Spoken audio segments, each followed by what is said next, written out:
Allahumma salli wa sallim ala sayyidi wa habibi wa tabibi qalbi wa jasadi wa ruhi Sayyidi Rasulillah Muhammad ibni Abdillah As-Sadiqil Amin wa ala alihi wa sahbihi ajma'in. Okay, kita dah live kan? Betul kan? Live dah kan? Jadi selamat datang kepada semua ke live Kinderhive yang mana setiap hari Selasa jam 2 petang, insya-Allah without fail, kita akan bersiaran bersama dengan semua, tak kira siapa saja, ibu, bapa, teacher, madam, pelajar-pelajar, family, siapa sahaja yang menonton, dalam keadaan kita berkongsi pelbagai tips dan juga pengajaran berkaitan dan pembelajaran Kinderhive. Bukan saja berkaitan, memang subjek Kinderhive juga kita ajak. Jadi sebelum pergi dengan lebih jauh, kita menguji suara kerana kami berada di beberapa platform. Kita ada di platform TikTok UDD dan kita berada di Rumah Biru, ataupun kita ada untuk di Facebook dan juga YouTube Ustaz Don Daniel Don Biajid dan juga Mazud Studio. Yes. Jadi kita nak test suara, tengok sama ada audio saya okey ke tak okey. Sebab kita hanya bersiaran selama setengah jam sahaja. Sebab ada orang tanya, tak boleh tambah ke masa? Tak, ini memang time yang kita guna untuk nak share. Nak dapat maklumat lanjut, jom ziarah kami di center-center kami, di tadika-tadika kami, di taska-taska kami yang berada di seluruh Malaysia. 15 cawangan, in progress lagi 15 cawangan, maknanya ada 30 cawangan, dan tahun baru ini kita target semua cawangan kita berjumlah 60 cawangan. Jom join dulu. Saya test lagi dengan bacaan selawat supaya kalau okey, kalau audio clear tulis A5, kalau visual clear tulis V5, kalau kedua-duanya clear tuliskan AV5 langsung. Jadi kita tahu tim teknikal. Sekarang tim teknikal saya semua duk buat lagu tu. Semua duk dengar lagu tu. Saya rasa apa? Nak make sure semuanya clear. Jadi kalau tuan-tuan boleh tolong bantu tim kita. Allahumma salli wa sallim ala sayyidi wa habibi wa tabibi qalbi wa jasadi wa ruhi sayyidi Rasulillah Muhammad ibni Abdillah As-Sadiqil Amin wa ala alihi wa sahbihi ajma'in. So far okey kah? Jom, mari sama-sama kita mula. Kalau yang dah ready dengan buku, nota dan sebagainya, tulis kami ready, ataupun dah ready kan, supaya kita boleh let's go. Hari ni tajuk kita adalah adil. So macam mana kita nak terapkan adil dalam kehidupan dan harian kita? Let's go. A'udzubillahi minasyaitonirrajim. Bismillahirrahmanirrahim. Assalamualaikum warahmatullahi wabarakatuh. Alhamdulillahi rabbil alamin. Wassalatu wassalamu ala ashrafil anbiya'i wal mursalin wa ala alihi wa sahbihi ajma'in. Subhanaka la ilma lana illa ma 'allamtana innaka antal alimul hakim. Rabbi shrah li sadri wa yassir li amri wahlul 'uqdatam min lisani yafqahu qawli, amma ba'du. Fa ya ibadallah ittaqullah usikum wa iyaya bitaqwallah faqad fazal muttaqun. Selamat datang ke live Kinderhive Islamic Education Hive yang dibawakan khas kepada anda dari studio kami setiap hari Selasa jam 9 setiap hari Selasa jam 2 petang. Selalu duduk live 9 malam. Lupa.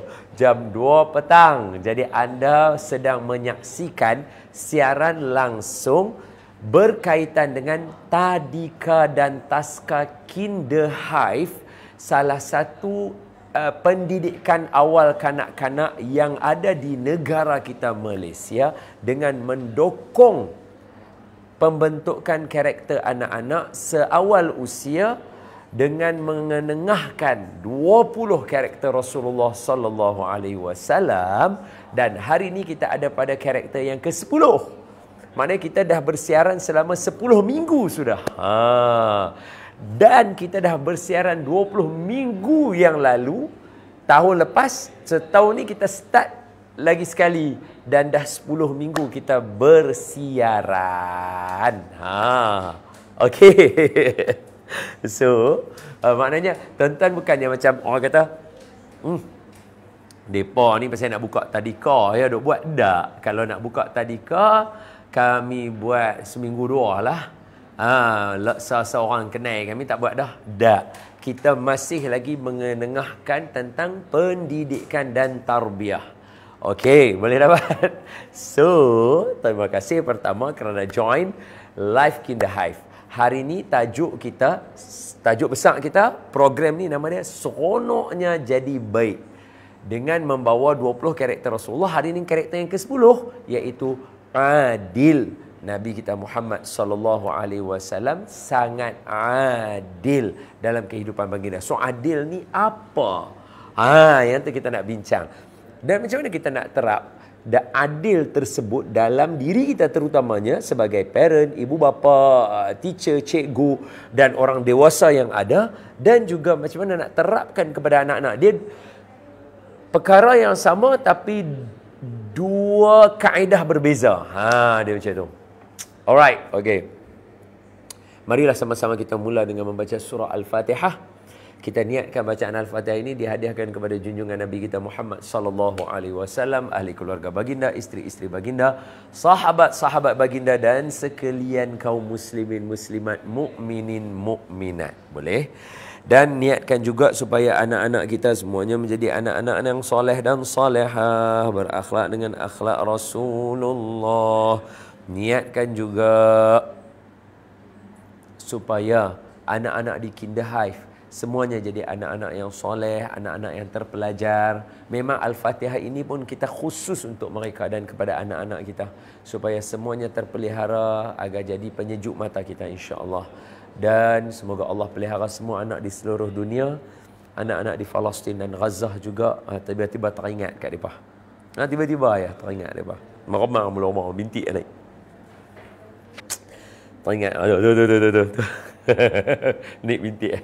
Teringat ke anak-anak di sana. Semoga Allah pelihara mereka, selamatkan mereka. Dan juga kepada anak-anak yang kurang kemampuan, bagi mereka juga dapat belajar. Jangan orang menganiaya mereka. Yalah. Bisiril Fatihah. A'udzu billahi minasy syaithanir rajim. Bismillahirrahmanirrahim. Alhamdulillahi rabbil alamin. Ar-Rahmanir Rahim. Maliki yaumiddin. Iyyaka na'budu wa iyyaka nasta'in. Ihdinas siratal mustaqim. Siratal ladzina an'amta 'alaihim ghairil maghdubi 'alaihim waladdallin. Amin. Bismillahirrahmanirrahim. Allahumma aftah 'alaina hikmataka wanshur 'alaina min khazaini rahmatika ya arhamar rahimin. Walhamdulillahi rabbil alamin. Amin. Ya rabbal alamin. Okey, semua sihat? Alhamdulillah. Saya doakan semua walafiat dan standby dan sharekan Okey, sebelumlah, minta maaf Puan Nadirah dan juga maaf semua, mungkin ada teacher-teacher daripada Kinder Hive. Okey, daripada semua cawangan-cawangan Kinder Hive, daripada HQ, siapa yang ada, tolong where you at, tolong tulis dekat situ. Minta ampun, minta maaf sekejap. Sebelum saya nak bersambung kuliah kita, saya nak tanya dulu. Saya nak mula dengan pertanyaan. Kepada yang dah ikuti kita selalu, okey, boleh tak tolong tulis kat situ? Ya, saya yang ikut tiap-tiap minggu, contohnya macam itulah. Kemudian boleh tak bagi tahu, adakah sesi kita membantu? Adakah anda mendapat manfaat daripada sesi kita ini? Ada tak cadangan apa yang nak diberikan supaya kami berkongsi dan mengubah cara penyampaian? Ada tak? Cuba tulis dekat ruangan komen. Tim saya akan baca dan mereka akan inputkan saya sekarang juga. Saya nak tahu macam mana program ini membantu anda sebagai seorang ibu, membantu anda sebagai seorang bapa, membantu anda sebagai seorang guru. Ada tak kesan? Atau perlukan tips lain lagi atau lebih lagi? Bolehlah. Sebab kita lagi 30 saat, kita masuk 10 minit yang pertama.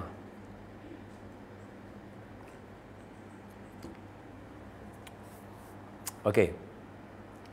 So far macam apa, Nat?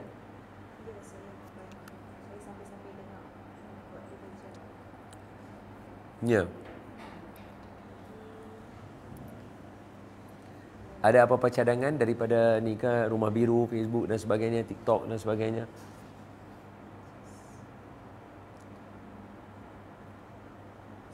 Terima kasih kepada yang menulis. Terima kasih yang mana yang ada mendapat kesan dan rasa dengan live kita. Dia menjadikan saya macam eager nak cerita lebih baik lagi dari masa ke semasa. Alright, okay. Sementara Puan nak tengok. Jadi, hari ini kita nak baca selawat dan kita nak masuk kepada tajuk kita. Kita akan mula dengan adil tu apa? Boleh dapat? Okay, jom. Allahumma salli ala Sayyidina Muhammad. Allahumma salli ala Sayyidina Muhammad. Allahumma salli wa sallim wa barik alaihi wa ala alihi wa sahbihi wa dhurriyyatihi. Okey, ada apa-apa yang puan nak share?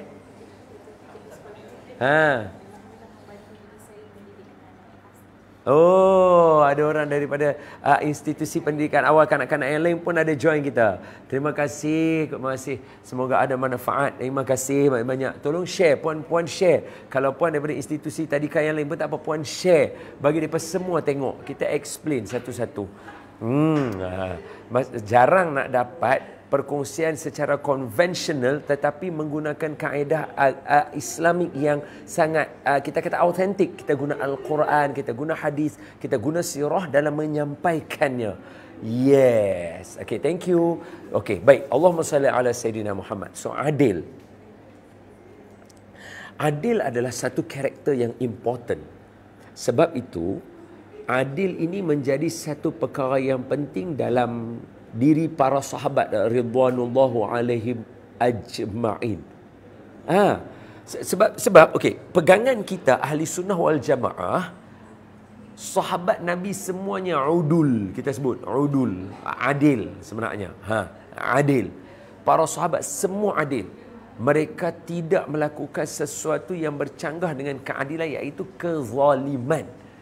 Adil, lawan dia adalah zalim. So, adil ni apa yang menyebabkan para sahabat tak buat langsung ni? Sebab tu hadis yang disampaikan oleh mereka kita percaya, kita ayat Quran yang mereka baca yang ditulis semula pun kita percaya dia jadi rukun iman, rukun Islam kita. Sebab adanya sifat adil ini very important kepada para sahabat. Sebab tu kita bertentangan, kita tak sekufu dengan orang yang menghina para sahabat.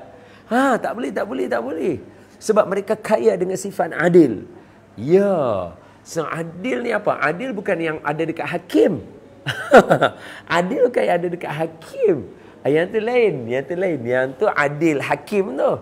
Yang ni adil di sini maksudnya meletakkan sesuatu pada tempatnya. Ya, baginda sangat adil dalam membuat keputusan, dan ketika golongan-golongan bangsawan meminta melepaskan wanita mereka yang salah mencuri pun, Nabi tetap tidak akan membuat keputusan macam tu. So, Nabi akan letak benda yang betul pada tempatnya. Sekali saya cerita. Saya dah cerita belum dekat sini berkaitan dengan Sayyidina Usamah bin Zaid bin Harithah. Ada tak dalam live ni? Bukan dalam live yang lain. Kalau dalam live yang lain, ceramah saya dekat masjid ada saya cerita. Kalau dekat Kinahal saya tak tahu. Siapa yang bisa ikut? Ada tak saya cerita tentang Nabi marah dekat cucu kesayangan Nabi? Ada tak saya cerita? Tolong tulis. Kalau ada dah okey. Kalau belum, saya nak explain sebab tajuk ni memang kena sungguh. Ada tak?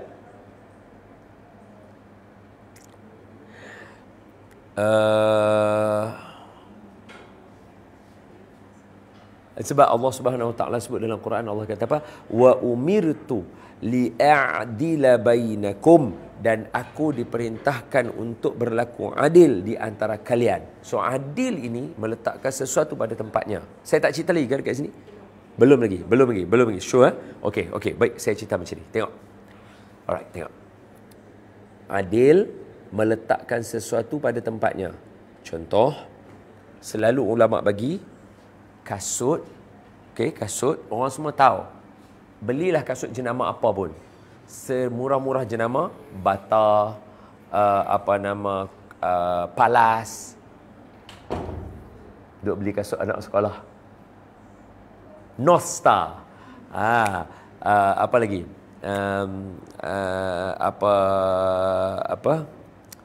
Banyaklah jenama-jenama yang duk ada tu. Kita beli, dia tetap dengan harga 39, 49, 59. Okey, jujur cakap, Puan Nat pun ialah, Puan Nat pun ya, ada husband apa semua, saya ada wife saya tahu saya. Kopiah harga berapa? RM10, RM5. Kalau pergi kat Mekah tu, 3 RM10. Mana satu RM3. Kopiah. Jadi kalau ikutkan harga, kopiah itu lebih murah, kasut lebih mahal. Jadi adakah kasut kena letak di atas kepala? Kopiah diserlumkan di kaki. Kerana harganya yang murah. Tidak. Jadi kopiah tetap duduk di kepala. Kerana ini tempatnya. Kasut tetap di kaki walaupun harga dia mahal untuk dipijak-pijak. Kerana itulah tempatnya. So adil begitu. Sama dengan menguruskan anak-anak. Contoh, anak sekolah rendah darjah 5 dengan darjah 3. Kita tak akan sama layanan dia. Melayan anak dengan adil itu bukannya bagi depa bukannya macam contoh, minta maaf. Duit raya, abang dapat RM5, adik dapat RM5, adik kecil RM5, semua RM5. Itu bukan adil. Adil ialah abang sekolah rendah umur 5 tahun, abang pasti akan makan lebih daripada adik. So abang kena dapat RM10. Adik sekolah rendah juga macam abang, tapi baru darjah 3. Makannya mesti sedikit. RM5. 2 lagi tak payah. Sebab dua-dua tadika. Kerana dua-dua pergi sekolah dah sedia makan. So dalam memberi duit tadi, dari segi amount tidak sama. Tapi dari segi tempat dan betulnya, ya, itu tempatnya. Dan itu adil. Sebab itu Nabi meletakkan sesuatu pada tempatnya, dan keputusan Nabi sentiasa adil dalam menentukan sesuatu kerana tepat dengan apa yang berlaku pada orang tu. Jadi kita, ibu bapa, parent, untuk melatih kita adil dengan anak-anak, salah satu yang important ialah kita kena belajar macam mana untuk meletakkan diri kita dalam kasut mereka terlebih dahulu. Ini very important. Contoh, guru perlu adil dalam memuji usaha murid-murid. Raikan semua rancangan contoh dan sebagainya. Dan ibu bapa juga dalam tugasan harian. So sekarang kita nak suruh basuh kasut. Okey, macam ni. Saya selalu bagi mandi adik. Kan, mereka 4 orang. Mereka biasanya mandi sekali lah. Anak jantan, semua kan. So siapa, okey, main kokong. Saya nak main kokong. So dari segi adil, siapa kena kokong adik yang bongsu sekali? Cuba tuan-tuan bagi gambaran. Kalau dari segi kokong, abang nombor 1 kena kokong adik nombor apa? Nombor 2 ke, nombor 3 ke, nombor 4? Jadi dari segi kiraan umur, patutnya abang kena kokong, selanglah. Abang kokong nombor 3, adik nombor 2 kokong yang kecil. Betul? Tapi dari segi keselamatan, siapa yang lebih perlu selamat? Hak nombor 4 lah. So dialah yang perlu dikokong oleh abang yang sulung. Nampak tak? Adik yang nombor 2 mengkokong adik yang nombor 3 kerana kedua-dua tu macam adil. Saiz dia okey, dia tak terlalu kecil, tak terlalu besar, dan kalau jatuh pun tak stable pun still tak mudarat berbanding dengan abang kokong adik yang bungsu sekali. Dia lebih stable, dia faham tak? Itu corak dia. Jadi adil kita dalam penentuan harian. Contoh, depa main game. Anak kita main game. Okey. So dia tak boleh suruh depa main game sama macam mana depa semayang. Siapa dekat sini semayang Zuhur 3 jam? Tak boleh. So Zuhur memang anak-anak kita akan semayang 10 minit ya. Anak-anak kita akan semayang 10 minit. Tapi kalau suruh depa main game 10 minit, baru 1 game ya, mati tu habis dah. So kita akan mewujudkan hewaya. Jadi kita mesti kena letakkan pertimbangan yang adil. Berbeza dengan baca buku. Baca buku dengan main game, kita boleh tentukan tempoh masa dia. Okay, kalau main game setengah jam, baca buku setengah jam. Good. Tapi kalau kita suruh dia main game setengah jam, sembahyang setengah jam, dia nak sembahyang apa? So kita kena faham dan jangan cepat melatah dan marah dalam situasi macam tu. Sebab perbezaan menentukan benda tu tak sama. Sembahyang walaupun 10 minit, tapi kualiti dan kesannya kepada hati jauh lebih besar daripada budak main game setengah jam. Dia tak ada apa pun untuk dia. Boleh dapat? Saja saya sebut dekat situ supaya tuan-tuan nampak perbincangan kita. Tak, sebab macam ni, kita tak mau setiap kali nak main game, kan, contohnya nak tentukan nama rumah, nak tentukan jenis permainan. Okey, sekolah kami mesti menunggang kuda. Tak boleh ke kalau anak nak main yang fun bike? Faham tak? Dia tak semestinya, macam mana saya nak kata? Tak semestinya dengan mengenalkan nama Islam itu menunjukkan kita betul-betul beriman. Dia bukan macam tu. So, dalam tajuk begini, kita nak latih otak kita itu supaya kita menerima semuanya dalam keadaan sederhana dan meletakkan pada waktunya. Okay, kita nak buat program Hari Raya di Malaysia. So, it's okay kalau kita mengenalkan nama Karnival Warisan. Faham tak? Dia tak semestinya kena Minal Aidil wal Faizin. Dia tak semestinya kena macam tu. Wallahualam, kalau perbincangan saya ni masih dalam tajuk adil yang relevan, meletakkan sesuatu pada tempatnya. Jadi kita ni, ibu bapa kena letakkan sesuatu pada tempatnya yang betul. So nak puji adik dengan abang, puji siapa dulu? Kita puji abang terlebih dahulu pada certain keadaan dan puji adik pada certain keadaan. Jangan all the time hanya puji abang terlebih dahulu baru adik, ataupun puji adik semata-mata tidak puji abang. Tak boleh. Sebab abang mesti terkesan dengan adik dan adik mesti terkesan dengan abang. Sama dengan pelajar-pelajar. Setiap kawan-kawan, jadi sekarang untuk perbincangan ni, topik yang paling penting ialah mencari ayat yang sesuai untuk memuji.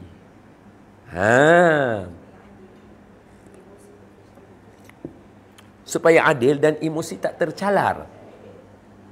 Kita nak buat sunnah Nabi, ataupun ada setengah orang yang terus dia tak mau puji sebab dia kata Nabi tak suka puji. Susah sangat tu. Sebab Nabi puji diri Nabi sendiri. Allah puji Nabi. Para sahabat memuji Nabi dalam syair. Jadi jangan kita cepat sangat begitu. Sebab memuji ini adalah satu konteks dan bentuk pembelajaran. Yes. Ya.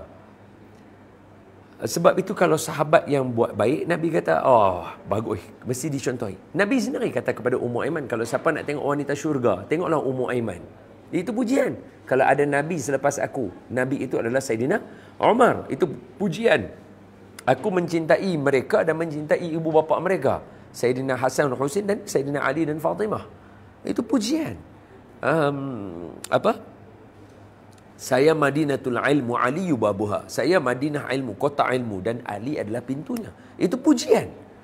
Dia tak puji macam kita, tapi itu bentuk pujian. Dia tak macam kita, pandainya, hebatnya. Dan even dalam Iqra yang kita mengaji, kan, Iqra, sebab tu kita letakkan pujian itu sebagai salah satu perkara important. Bagus, ta hebat, cemerlang. Kenapa? Kerana itu salah satu kaedah pembelajaran. Jadi dalam tajuk adil ini, yang rapat dan cenderung kepada kita parent adalah adil dalam memberikan pujian kepada anak-anak. Itu nombor 2. Nombor 1 tadi, latih diri kita dulu. Latih diri kita. Yang kedua, belajar memberi pujian kepada anak-anak dengan bahasa yang betul dan adil. Ada momen mesti kena puji abang terlebih dahulu. Ada momen kena puji adik terlebih dahulu. Dan ada momen kena bagi tahu kata mereka dua-dua sama. Adil kedua-duanya. Kita kena letak pada tempat yang sesuai pada kedua-duanya. Boleh dapat? Okay, sebagai contoh, kalau saya nak bagi cerita tadi kan, ada cucu Nabi kita Muhammad sallallahu alaihi wasallam. Ini cucu angkat, cucu kesayangan Nabi kita, iaitu Sayyidina Usamah bin Zaid bin Harithah. Sayyidina Zaid bin Harithah dicintai oleh Nabi Muhammad sallallahu alaihi wasallam. So far penonton boleh ikuti kita tak? So far tonton okey kan dengan perbincangan kita? Ya, komen mereka okey? Ya. Iyalah. Waalaikumsalam warahmatullahi wabarakatuh. Ya, waalaikumsalam semua. Waalaikumsalam semua. Thank you for coming. Thank you for joining us. Dan kita sekarang dengan tajuk seronoknya jadi baik pada topik adil. Adil, kita bagi tahu kita meletakkan sesuatu pada tempatnya. Jadi anak-anak kita nak dia letak sesuatu pada tempatnya. Abang kita nak dia tahu dia nak jadi abang. Sebab saya terkejut juga bila ada berlaku satu peristiwa. Saya tanya kepada anak saya, abang, kenapa berbuat macam tu? Abang tak rasa apa-apa kah?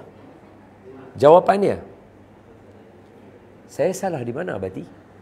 So maknanya dia tak faham dia salah di mana. So, kita kena memahamkan dia bahawa perbuatan dia tu salah. Jadi, anak-anak, macam mana dia nak berlaku adil kalau dia tak tahu benda tu betul atau salah terlebih dahulu? Contohnya macam ni. Mustafa dengan Sulaiman, mereka nak keluar petang. So, Mustafa naik basikal. Adik dia jalan kaki. So, bila dia cerita kat kita, kita macam, abang, kenapa abang naik basikal, adik pula jalan kaki? So, dia jadi macam, kat mana salah saya berarti? Sebab dia bukan pukul adik dia. Dia bukan tendang adik dia. Dan dia bukan tinggai adik dia. So, kat mana salah dia? Nampak tak? Itu kita nak bagi tahu, kata, yes, dari segi tak salah atau betul, you are right. You naik basikal you, adik berjalan kaki. So, apa masalah dia? Tapi dari segi seorang yang membuat keputusan yang adil, adik kena naik basikal. Biar abang lari. Sebab abang punya langkah lebih besar. Abang, faham tak? Yang kedua, kalau abang kayuh basikal, abang main kat adik, macam mana abang nak menentukan abang sempat nak catch up dengan adik? Kalau abang daripada depan nak ke belakang? Ada khaita juga. Sama juga.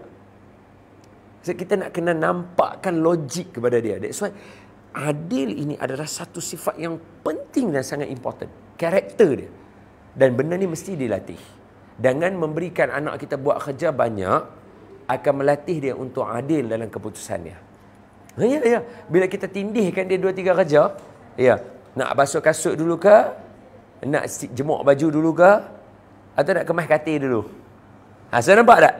Dia mesti kena buat keputusan. So, melatih belajar membuat keputusan itu adalah salah satu latihan untuk mengajar anak kita untuk jenis adil. So, Sayyidina Usamah, cucu kesayangan Nabi. Jadi, suatu hari berlaku satu isu yang besar. Ada seorang perempuan daripada kabilah, kalau tak silap saya, nanti boleh semak balik lah, Makhzum. Daripada kabilah Makhzum. So, Makhzum ini adalah kabilah yang dihormati. Tapi perempuan di kalangan kabilah ini, keturunan mereka ni, mencuri. Jadi hukum mencuri adalah potong tangan. Yes. Jadi para sahabat dalam usaha dakwah, mereka nampak potong tangan itu adalah satu tindakan yang ekstrim, yang menyebabkan orang nak masuk Islam akan lari. Nampak? Jadi mereka bercadang, boleh tak kita bagi cadangan kepada Nabi supaya jangan potong tangan. Sebab kita tengah dakwah kabilah ni. Kalau kita tak dakwah kabilah ni, kalau mereka masuk Islam, lebih ramai lagi orang masuk Islam. Tapi kalau kita terlepas mereka ni, jadi akan susah kerja dakwah. Siapa berani cakap? Maka mereka hantar Sayyidina Usamah kerana mereka berkata, Usamah, kamu ni kesayangan Rasulullah SAW. Jadi bila cakap macam tu, jadi Sayyidina Usamah bertemu dengan Nabi SAW dan cakap, bolehkah saya nak bagi cadangan? Kalau kita tak potong tangan, kita bagi ringan dan bagi denda sahaja. Ini yang Nabi marah. Nabi mata merah, muka merah. Nabi naik atas mimbar. Terus Nabi menyampaikan khutbah dengan mengatakan, inilah kehancuran yang berlaku pada umat dulu. Kalau orang-orang yang ada jawatan, orang-orang yang besar di negara yang buat kesalahan akan dilepaskan dengan begitu sahaja, sedangkan orang bawah akan ditindih, akan dihanjak cukup-cukup dalam khutbah Nabi. So Nabi marah. Sebab apa? Sebab kamu daripada keturunan yang mulia sepatutnya jauh lebih memahami. Kerana kamu ada peluang untuk belajar, kamu lebih dekat dengan Rasulullah, kamu lebih kenal Rasulullah sallallahu alaihi wasallam. Banyak alasan yang legit yang menyebabkan kamu tak sepatutnya mencuri. Nampak? Berbanding dengan orang yang kurang kemampuan, mencenderung untuk mencuri itu lebih kuat kerana dia kurang. Dia tak cukup makan, dia tak cukup minum. Tapi kalau dia pun kita hukum sedangkan dia valid, bagaimana dengan orang yang macam ni? Nampak? So perkara ni sangat penting.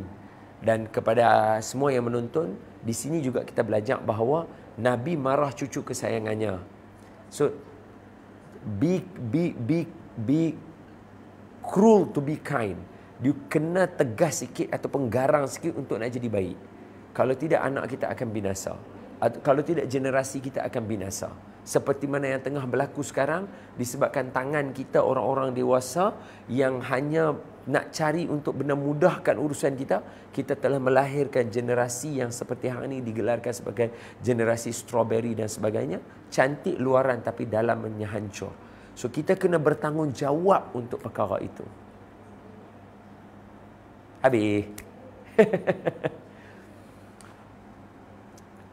So dalam usaha kita ni kita kena ambil perhatian dan perbetul balik, perkemah balik. Salah satu cara dia untuk anak-anak, ingat, kita kena terapkan dia dengan kerja. Lagi banyak kerja dan tanggungjawab yang kita bagi dekat dia, akan lebih cepat dia untuk belajar macam mana nak adil dalam kehidupan dia. Kerana bila dia buat, ada perkara yang berlaku ralat, kita boleh story. Macam tadi, dia kayuh basikal, dia jalan dengan adik dia. So, bila berlaku, kita boleh story dan kita boleh cerita. Kalau saja-saja kita nak input tanpa ada contoh daripada mereka, menyebabkan sukar untuk benda tu nak masuk dan nak relate kepada diri dia. Boleh dapat. Dan kita juga inputkan diri kita dengan, yang pertama tadi, letakkan diri kita dalam kasut mereka. You kena tahu, kalau you umur 12 tahun dulu, apa yang you perlu daripada ibu? Apa yang you perlu daripada bapa you? Memang kita kena tahu. Dan yang kedua ialah yang tadi, kita latih anak-anak kita dan bersama dengan mereka dalam melatih mereka untuk adil. iaitu anak-anak tadi berikan task dan tanggungjawab supaya mereka cenderung untuk membuat keputusan sendiri. Dan jangan istilah dia, jangan cemas ataupun cepat sangat untuk nak buat keputusan bahawa anak kita begian-begian kalau belum kita minta pandangan daripada dia. Okey abang, sekarang abang punya pandangan macam mana? What am I supposed to do? Apa yang saya patut buat dengan abang? Abang dah buat macam ni. Benda ni salah. So sekarang apa yang patut abang buat? Abang nak buat macam ni ke, nak buat macam ni ke, macam ni? Kita bagi option dekat dia. Bagi dia buat keputusan. Latih dia untuk buat keputusan. InsyaAllah, semoga keadaan baik-baik saja. Dan ini adalah salah satu penerapan nilai yang kami letak dalam pembelajaran di Kinderhive. Anak-anak dilatih untuk membuat keputusan sendiri dan dilatih mereka untuk ada creative thinking kepada anak-anak ni. Jadi terima kasih kepada semua. Hari ini seronok dapat bersama semua. Kita jumpa lagi insya-Allah. Ampun maaf daripada saya. Sebelum tu kita ada preview pada 22 hari bulan 2 ini insya-Allah. Sabtu nak mai ni. Sabtu nak mai ni di Hotel Maya Kuala Lumpur pada jam 9 pagi. Bermula daripada jam 9 pagi, Kinderhive nak perkenalkan kat semua pasal Kinderhive. Kita buka ruang siapa yang nak join, sama ada anak nak hantar ataupun nak jadi salah seorang business owner kepada tadika dan taska Kinderhive. Kita sangat-sangat mengalu-alukan. Jadi jom beramai-ramai untuk mendengar penerangan dan insya-Allah tim saya, Encik Khairul, Puan Syam yang merupakan co-founder bersama dengan saya akan berada di tempat kejadian dan tuan-tuan boleh minta nasihat insya-Allah. Wallahu alam. Terima kasih sekali lagi. Seronok jadi baik hari Selasa jam 2 petang dan kita akan sambung pada minggu hadapan dengan tajuk berdikari. Aqulu qauli hadza wa astaghfirullahal azim li wa lakum. Kita tangguh dengan selawat Imam Syafi'i. Terima kasih kepada semua yang komen, yang bagi give, yang bagi like. Semoga Allah berkati. اللهم صل أفضل صلاة على أسعد المخلوقات كسيدنا محمد وعلى آله وصحبه وسلم عدد معلوماتك ومداد كلماتك كلما ذكرك الذاكرون وغفل عن ذكره الغافلون.